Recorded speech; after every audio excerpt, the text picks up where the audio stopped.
আমি রাজিয়া আবার নিয়ে চলে এসেছি তোমাদের জন্য মন ভোলানো একটা রেসিপি নিয়ে। মাটির চুলাতে গ্রামের পরিবেশে এরকমভাবে যে মন ভোলানো জিনিস বানানো যায় তাই তোমাদের কাছে আমি দেখাবো। তো সত্যি এরকম একটা জিনিস খেলে মন ভরে যাবে, মন ভোলাও হয়ে যাবে। তো তার জন্য আমি ময়দাটা নিয়েছি, ময়দাটাকে আমি চেলে নিলাম। এই জন্য আমি উষ্ণ গরম জল নিয়েছি, তার মধ্যে দিয়ে দিলাম ইস্টটা তুমি যে কোনো অনলাইন থেকে পেয়ে যাবে। আমি একটা মেশো থেকে নিয়েছিলাম। দিয়ে দিয়েছি 2 চামচ গুঁড়া দুধ, পরিমাণ মতো লবণ। আমার কাছে গরুর দুধ ছিল না, সেই জন্য আমি গুঁড়ো দুধ দিয়েছি। আমি এটাকে অল্প অল্প করে দেবো আর এইভাবে মেখে নেবো একদম নরম করে। খুব শক্ত একটা ডো করব না। দেখতেই পাচ্ছ কীরকম নরম করেছি। অনেকক্ষণ ধরে মথে নিয়ে এটাতে আমি একটা বক্স নিয়েছি।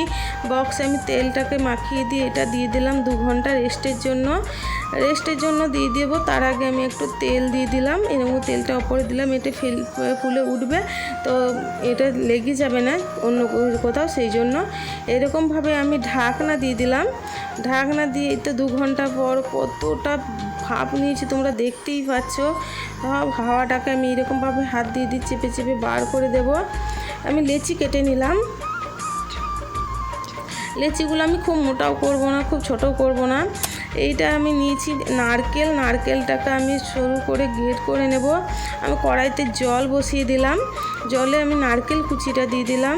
নারকেল কুচি দিয়ে মিষ্টির স্বাদ অনুযায়ী তোমরা যেমন মিষ্টি খাবে সেরকম দেবো। আমি অল্প পরিমাণ চিনি দিয়েছি গুঁড়ো দুধ। আগেই বললাম আমার কাছে গাই দুধ ছিল না, সেই জন্য আমি গুঁড়ো দুধ দিয়েছি। এখানে তোমরা গাই দুধ দিতে পারো। একটু মতো আমি জাফরং দিয়েছি, এটা কালার করার জন্য, দেখতে যেন একটু ভালো লাগে। এরকম করে নাড়িয়ে চাড়িয়ে আমি এটা একদম আঠালো করে নেব। শক্ত একটা ডো করে নেব। চুলো জালটা মিডিয়াম রেখে এরকমভাবে হালকা করে নেড়ে এরকমভাবে আমি একটা বানিয়ে নিলাম। এটা ঠান্ডা হয়ে গেলে আরও একটু শক্ত হয়ে যাবে।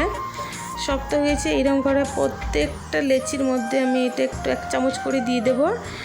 আর এরকম করে আমি হাত দিয়ে মুড়ে নেব। এটা ইস্টের জিনিস, খুব বেশি ডলাডলি করতে নাই, হালকা আলতো হাতে এরকমভাবে আমি বানিয়ে নেব।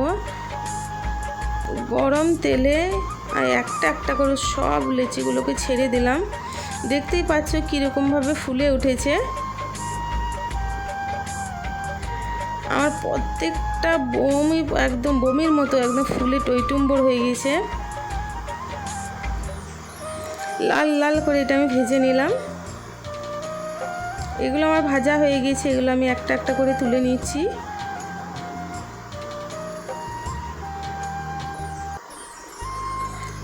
একে একে আমি আরও এইগুলোকে ভেজে নেব। এই সবগুলো আমার ভাজা হয়ে গেছে। মন ভোলা রেডি। এরকমভাবে খুব সহজেই তোমরা বাড়িতে বানিয়ে নিতে পারো।